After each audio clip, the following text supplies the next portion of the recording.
Hello friends, self study में मैं रवि कुमार प्रजापति अपना नया वीडियो लेकर आया हूं। आज क्लास 11th अकाउंटेंसी का। इस वीडियो में जो हम चैप्टर पढ़ेंगे वो है कैश बुक।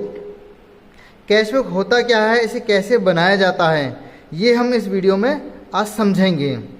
तो सबसे पहले हम समझते हैं कैश बुक की डिफाइन क्या है। तो यहाँ आपको डिफाइन नज़र आ रही है, a book in which all the cash and bank transaction are recorded is called cash book। तो कैश बुक क्या है? ये एक बुक है किस चीज़ की, जिसके अंदर हम रिकॉर्ड करते हैं ट्रांजैक्शन को। कौन से ट्रांजैक्शन? जो कि कैश या बैंक से रिलेटेड हों। तो सिंपल सा है इसका कि एक बुक जिसके अंदर हम कैश और बैंक के सारे ट्रांजैक्शन को एक जगह पर रिकॉर्ड करते हैं, वो बुक कहलाती है हमारी कैश बुक। कैश बुक में हम केवल कैश ट्रांजैक्शन को ही रिकॉर्ड करते हैं, इसलिए यहाँ कैश एंड बैंक का वर्ड का यूज किया गया है। हम क्रेडिट ट्रांजैक्शन को यहाँ रिकॉर्ड नहीं करते हैं। अगर हम कैश बुक के टाइप्स की बात करें तो कैश बुक को 2 टाइप्स में डिवाइड किया जाता है। सामने नज़र आ रहा है आपको, एक है सिंगल कॉलम और दूसरा है डबल कॉलम। तो कैश बुक हमारी 2 तरह की होती है, सिंगल कॉलम कैश बुक और डबल कॉलम कैश बुक। अगर डबल कॉलम को हम आगे से स्टडी करें तो डबल कॉलम कैश बुक को हम 3 कैटेगरी में डिवाइड कर सकते हैं, cash and discount column, bank and discount column, या फिर कैश एंड बैंक कॉलम। तो डबल कॉलम कैश बुक को हम 3 कैटेगरी में डिवाइड कर सकते हैं। तो दोस्तों सबसे पहले हम समझते हैं सिंगल कॉलम कैश बुक। अब आपके मन में एक ख्याल आ रहा होगा कि हम कैश बुक को बनाते क्यों हैं, इसका पर्पज़ क्या है।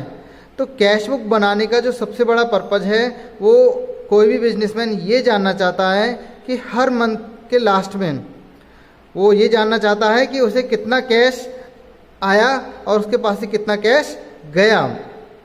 तो पूरे मंथ में हमारे पास कितना इनकमिंग हुआ है, कैश का इनफ्लो हुआ है, और कितना आउटफ्लो हुआ है, और अभी at the end of the month हमारे पास कितना कैश अभी बैलेंस में है। तो ये है main purpose of maintaining cash book. तो चलिए सबसे पहले हम समझते हैं सिंगल कॉलम कैश बुक। तो दोस्तों यहाँ पर आपको सिंगल कॉलम कैश बुक का फॉर्मेट मैंने बनाया हुआ है, आप देख सकते हैं। कैश बुक 2 कॉलम आपको यहाँ नजर आया। 2 कैश बुक को हम 2 कैटेगरी में 2 हिस्सों में डिवाइड करते हैं। ये सिंपल एक अकाउंट का फॉर्मेट है। कैश बुक भी एक कैश अकाउंट भी होता है, कैश बुक के अंदर ही हम अकाउंट्स बनाते हैं। तो ये कैश अकाउंट है कैश बुक के अंदर। अकाउंट का फॉर्मेट मैं आपको पहले भी बता चुका हूँ पिछले वीडियो में। इसे टी शेप अकाउंट कहा जाता है, क्योंकि आपको यहाँ देखो टी नज़र आ रहा होगा, ये हमारा टी है जो अभी मैं डार्क करने जा रहा हूँ। ये आपको देखो टी नज़र आ रहा है।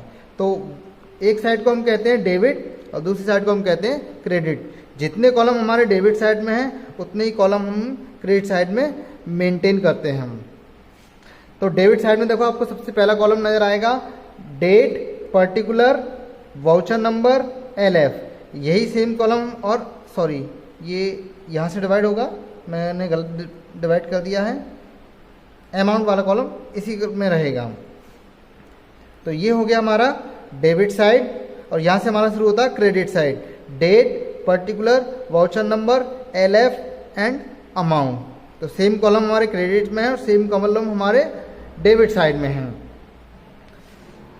यहाँ मैंने पर्टिकुलर वर्ड का यूज किया। कभी कभी आपको बुक के अंदर यहाँ रिसीप्ट और यहाँ पेमेंट वर्ड का यूज भी दिखेगा, तो उसमें कोई भी कन्फ्यूजन होने वाली बात नहीं है, क्योंकि एक्चुअल अकाउंट के अंदर हम पर्टिकुलर वर्ड का ही यूज करते हैं। लेकिन स्पेशली जब हम कैश बुक का चैप्टर पढ़ेंगे तो वहाँ रिसीप्ट एंड पेमेंट वर्ड का यूज किया गया है।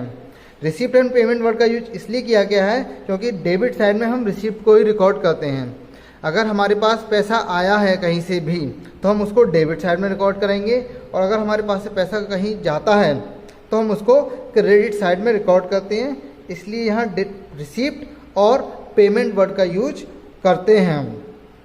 फॉर एग्जाम्पल जैसे हमने कैश परचेज किया, हमने कुछ भी गुड्स को परचेज किया तो हमारे पास से कैश जाएगा, तो हम यहाँ लिखेंगे बाय परचेज, हमारे पास से पैसा गया। यहाँ हम उसका अमाउंट डालेंगे, यहाँ हम उसकी डेट डालेंगे। अगर हमारे पास कैश आता है, मानो हमने सेल किया, तो सेल करेंगे तो हमारे पास गुड्स आएगा, तो हम यहाँ लिखेंगे टू सेल्स। यहाँ डेट में हम डेट डाल देंगे और अमाउंट के कॉलम में हम अमाउंट का यूज करेंगे। तो इस तरीके से ये हमारी बनती है सिंगल कॉलम कैश बुक। हम इसको नेक्स्ट वीडियो में समझेंगे एक क्वेश्चन के थ्रू। एक क्वेश्चन हम आपको कराएंगे और उसमें आपको ये समझ में आ जाएगी कैश बुक को किस तरीके से बनाया जाता है। अभी हम केवल फॉर्मेट समझ रहे हैं। तो सिंगल कॉलम कैश बुक का फॉर्मेट हो गया।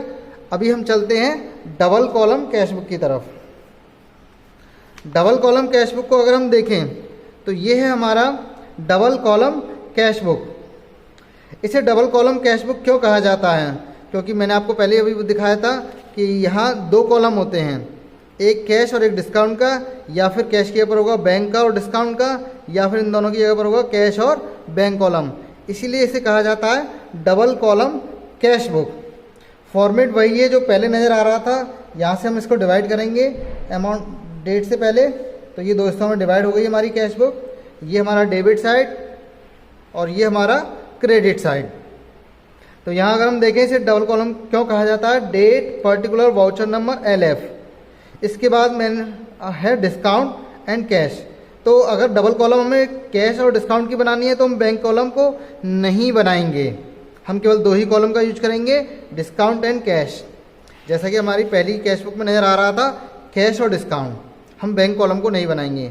दूसरी में हमारे पास है बैंक एंड डिस्काउंट और तीसरी में हमारे पास कैश एंड बैंक। तो अगर हमें कैश और डिस्काउंट बनाना है तो हम केवल ये दोनों कॉलम बनाएंगे, इस कॉलम का हम यूज नहीं करेंगे, ना हम इधर बनाएंगे ना ही हम इस साइड मेंटेन करेंगे। अगर हमें क्वेश्चन में बैंक और डिस्काउंट दिया है तो हम इन दोनों कॉलम को बनाएंगे, इस कॉलम को हम नहीं बनाएंगे, इसीलिए इसे डबल कॉलम कहा जाता है। अगर क्वेश्चन में हमें केवल कैश और बैंक के लिए बोला गया है तो हम इस कॉलम को नहीं बनाएंगे, केवल हम इन दोनों कॉलम को मेंटेन करेंगे। एक हमारी होती है ट्रिपल कॉलम कैश बुक, जिसमें हम तीनों कॉलम्स का यूज करते हैं। हालांकि अभी हम डिस्काउंट का कॉलम का यूज बहुत कम हो गया है, नई फॉर्मेट में हम डिस्काउंट कॉलम को यूज नहीं करते हैं। अगर फिर भी क्वेश्चन में दिया गया तो हम डिस्काउंट कॉलम का यूज करके बना सकते हैं। अगर हमें ये तीनों कॉलम ही बनाने हैं तो उसे कहा जाता है ट्रिपल कॉलम कैश बुक। तो ये दोस्तों मैंने आपको कैश बुक का फॉर्मेट बता दिया है। अगली वीडियो में आपको बताऊंगा क्वेश्चन के थ्रू कि कैसे हम कैश बुक को बनाएंगे। तो आई होप कि आपको कैश बुक का फॉर्मेट समझ में आ गया होगा। मुझे पूरी उम्मीद है इस वीडियो को देखकर आपको क्लियर हो गया होगा कैश बुक का फॉर्मेट क्या होता है, कैश बुक कितने टाइप्स की होती है। अगले वीडियो में हम आपको क्वेश्चन समझाएंगे और आपको कैश बुक को बनाना आ जाएगा। तो जल्दी हमारा अगला वीडियो आने वाला है, उसे देख सकते हैं आप। Thank you all the students and my dear friends.